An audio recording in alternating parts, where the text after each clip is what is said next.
Hi hello ನಮಸ್ಕಾರ. ಬೆಳಗ್ಗೆ ಬೇಗ ಎತ್ಕೊಂಡು ತಮ್ಮ ಗ್ಲಾಸು ಹ್ಯಾಟ್ ಹಾಕೊಂಡು ರೆಡಿ ಆದ.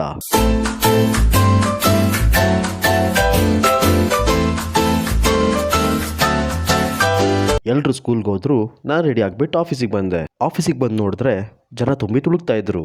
ಯಾಕಂತ ಆಮೇಲೆ ಹೇಳ್ತೀನಿ. ಕೋರ್ಸ್ ಮಾಡ್ತಾ ಇರಬೇಕಾದ್ರೆ ಮ್ಯಾನೇಜರ್ ಬಂದು ಕಾಫಿ ಕುಡಿಯೋಣ ಅಂತ ಕರ್ಕೊಂಡು ಹೋದ್ರು.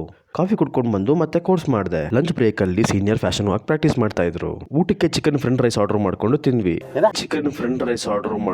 ತಿಂದ್ವಿ. ಬೆಳಗ್ಗೆಯಿಂದ ಇದೇ ಟೈಮ್ಗೋಸ್ಕರ ಎಲ್ಲರೂ ಕಾಯ್ತಾ ಇದ್ವಿ. ಯಾಕಂದ್ರೆ ಎಲ್ಲ ಎಂಪ್ಲಾಯೀಸ್ನ ಮೀಟ್ ಮಾಡೋದಕ್ಕೆ ನಮ್ಮ ಕಂಪನಿ CEO USA ಇಂದ ಬೆಂಗಳೂರಿಗೆ ಬಂದಿದ್ರು.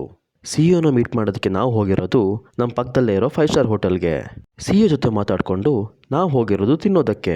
ಸಿಕ್ಕಿರೋ ಚಾನ್ಸ್ನ ಮಿಸ್ ಮಾಡದೆ ಚೆನ್ನಾಗಿ ಬ್ಯಾಟಿಂಗ್ ಮಾಡಿದ್ವಿ. ತಿಂತಿರ್ಬೇಕಾದ್ರೆ ನಮ್ಮ ಬ್ರಾಹ್ಮಿನ್ ಫ್ರೆಂಡ್ಗೆ ಒಬ್ಬಂಗೆ ಪ್ರ್ಯಾಂಕ್ ಮಾಡಿದ್ವಿ. ಏನಂದ್ರೆ ನೀನು ತಿಂದಿರೋದು ವೆಜ್ ಅಲ್ಲ ಚಿಕನ್ ಅಂತ ಹೇಳಿದ್ವಿ. ಅದನ್ನ ಅವನು ಸೀರಿಯಸ್ ಆಗಿ ತಗೊಂಡು ಟೆನ್ಷನ್ ಮಾಡ್ಕೊಂಡು ತಲೆ ಸುತ್ತಬಿಟ್ಟು ಬಿದ್ದ. ಹೋಟೆಲ್ ಕ್ಯಾಬಲ್ಲೇ ಅವನ್ನ ಹಾಸ್ಪಿಟ್ಲಿಗೆ ಕರ್ಕೊಂಡು ಹೋಗಿ BP ಮತ್ತು ಶುಗರ್ ಟೆಸ್ಟು ಮಾಡಿಸ್ಕೊಂಡ್ವಿ. BP ಶುಗರ್ 2 ನಾರ್ಮಲ್ ಆಗಿತ್ತು. ಆದರೆ ಅವ್ನ ಟೆನ್ಷನ್ ಪೀಕಲ್ಲಿತ್ತು. ಅವ್ನು ತಿಂದಿರೋ ಚಿಕನ್ ಅಲ್ಲ ವೆಜ್ಜು ಅಂತ ಹೇಳಾದ್ಮೇಲೆ ನಾರ್ಮಲ್ ಆದ. ಅವ್ರನ್ನ ಮನೆಗೆ ಬಿಟ್ಟು ಗಾಡಿಗೆ ಏರ್ ಹಾಕ್ಸ್ಕೊಂಡು ಮಳೆ ನೆನ್ಕೊಂಡು ನಮ್ಮ ಮನೆಗೆ ಬಂದೆ. ಮುದ್ದೆ ಊಟ ಮಾಡಿಕೊಂಡು ಮಲ್ಕೊಂಡ್ವಿ. ಬತ್ತಾಕ